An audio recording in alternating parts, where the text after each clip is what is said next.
गांधारी के श्राप के चलते भगवान श्री कृष्ण के कुल का नाश हो गया था। ऐसा भी कहा जाता है कि जब विश्वामित्र, असित, दुर्वासा, कश्यप, वशिष्ठ और नारद आदि बड़े बड़े ऋषि द्वारका के पास पिंडारक क्षेत्र में निवास कर रहे थे, तब श्री कृष्ण और जामवंती के पुत्र सांब ने उनका अपमान किया था, जिसके चलते उन्होंने भी कुल का नाश का श्राप दे दिया था। बाद में यादवों के बीच मौसल युद्ध हुआ, जिसके चलते सभी का नाश हो गया। आइए दर्शकों, आज इसके बारे में और जानते हैं। स्वागत है दोस्तों आपका हमारे चैनल समय चक्र में।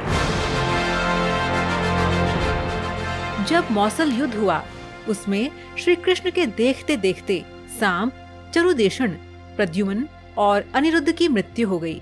इस आपसी झगड़े को मौसूल युद्ध कहा जाता है। झगड़े की शुरुआत कृतवर्मा के अपमान से हुई। सात्यकी ने कृतवर्मा का वध कर दिया, तो फिर आपसी युद्ध प्रारंभ हो गया और सभी काल कवलित हो गए। मात्र एक दो लोग ही बचे, एक वासुदेव जो वहाँ नहीं थे और दूसरा श्री कृष्ण का प्रपौत्र वज्रनाभ। कृष्ण के प्रपौत्र वज्र को बहुत सी जगह पर वज्रनाभ भी लिखा गया है। वज्रनाभ द्वारिका के यदुवंश के अंतिम शासक थे, जो यदुओं की आपसी लड़ाई में जीवित बच गए थे। द्वारिका के समुद्र से डूबने पर अर्जुन द्वारिका गए और वज्र तथा शेष बची यादव महिलाओं को हस्तिनापुर ले गए। कृष्ण के प्रपौत्र वज्र को हस्तिनापुर में मथुरा का राजा भी घोषित किया था। जब वज्रनाभ मथुरा के राजा बने, उस समय पूरा ब्रजमंडल उजाड़ पड़ा था। उन्होंने महाराज परीक्षित और महर्षि शांडिल्य के सहयोग से संपूर्ण ब्रजमंडल की पुनः स्थापना की थी। वज्रनाभ के नाम से ही मथुरा क्षेत्र को ब्रजमंडल कहा जाता है।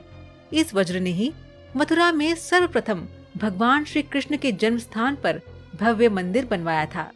कहते हैं वज्रनाथ अनिरुद्ध के पुत्र थे, अनिरुद्ध प्रद्युम्न के पुत्र थे और प्रद्युम्न रुक्मिणी के पुत्र थे। तो दर्शकों, आज का सवाल आपके लिए ये है कि क्या आप बता सकते हैं कि कृष्ण के वंश का नाश होने का कारण क्या था? आप इसका जवाब हमें नीचे कमेंट बॉक्स में दीजिए। हमें आपके जवाब का इंतजार रहेगा। तो मिलते हैं आपसे अपनी अगली वीडियो में। तब तक देखते रहिए समय चक्र।